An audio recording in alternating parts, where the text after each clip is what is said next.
Today we're talking about constructivism, which is different ways of learning. The two main ones are transfer of learning and situated learning. Transfer of learning has to do with using what's learned either in the exact situation or in future situations. And situated learning is all about learning through experiences.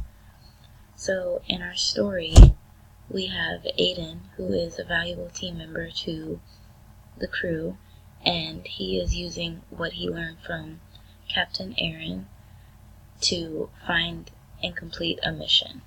So after years of explicit teaching about being in the jungle and different ways to survive and so on, he now gets to put those skills into practice. That's considered far transfer. So in this part, the other crew member, Brandon, is using analogies to teach so that Aiden gets the message across. So that's using analogies to help build on learning.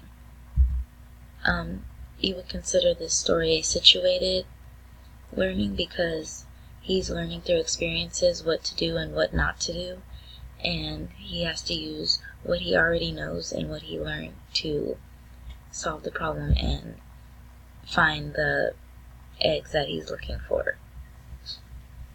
So he's using his training and his knowledge to complete the mission. And that's what constructivism is all about in learning and real life application.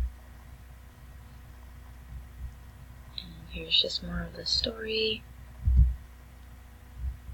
And this is another example of near transfer.